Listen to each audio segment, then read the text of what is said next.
பிரபலங்களோட லைஃப்ல நம்ம எல்லாருமே ஆச்சரியப்படுற மாதிரியான விஷயங்கள் நடந்தது அப்படின்னா அவங்க லைஃப்ல ஒரு பெரிய மாற்றமே ஏற்படும். ஏஆர் ரஹ்மானுடைய லைஃப்ல அவர் இஸ்லாம் மதத்தை பின்பற்றினதும் அப்படி ஒரு விஷயம் தான். அதே மாதிரியே முன்னணி மியூசிக் டைரக்டர்ஸ்ல ஒருத்தவரா இருக்கிற யுவன் சங்கர் ராஜாவுடைய லைஃப்லயும் பெரிய மாற்றம் வரப்போகுது. ஏன்னா அவரும் இஸ்லாம் மதத்தை பின்பற்றிட்டு இருக்காரு. கொஞ்ச நாளைக்கு முன்னாடி யுவன் சங்கர் ராஜா முஸ்லிமா மாற ட்ரை பண்றாரோ அப்படிங்கிற மாதிரியான விஷயங்கள்லாம் வெளியாகிக்கிட்டே இருந்துச்சு. ஆனா அது எந்த வகையிலையும் உறுதி செய்யப்படல. ஆனா தன்னோட ட்விட்டர் பகுதியில யுவன் சங்கர் ராஜா ஆமா நான் இஸ்லாத்தை பின்பற்றுறேன் அப்படின்னு சொல்லி பகிரங்கமா சொல்லியிருக்காரு. அது மூலமா யுவன் சங்கர் ராஜா உண்மையிலே இஸ்லாம் மதத்தை பின்பற்றிட்டு இருக்காரு அப்படிங்கிற ஒரு விஷயம் நம்ம எல்லாருக்குமே உறுதிப்பட தெரிஞ்சது. இதனால இளையராஜா வீட்டுல ஏகப்பட்ட பிரச்சனைகள் நடந்திருக்கு.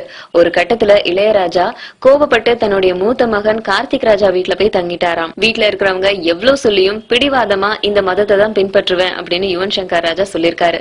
இதுக்கு காரணம் என்ன, ஏன் யுவன் சங்கர் ராஜா இப்படி எல்லாம் பண்றாரு அப்படின்னா, ஒரு கோணத்துல இப்படி யோசிக்கலாம். தன்னோட முதல் மனைவியோடைய விவாகரத்து, தாய் ஜீவாவுடைய மரணம், அது மட்டும் இல்லாம இரண்டாவது மனைவி கூட ஏற்படுற கருத்து மோதல்கள், இது எல்லாமே தான் இவர் இந்த மாதிரி பண்றதுக்கு காரணமா இருக்குமோ அப்படின்னு ஒரு ஆங்கிள் இருந்து யோசிக்க தோணுது. ஆனா எது எப்படி இருந்தாலும் தன்னோட கொள்கையில இருந்து கொஞ்சம் கூட பின்வாங்காம இறைவனுக்கு நன்றி அப்படின்னு இஸ்லாம் மதத்துல இருக்கிறவங்க எப்படி சொல்வாங்களோ அதே மாதிரியே சொல்லியிருக்காரு.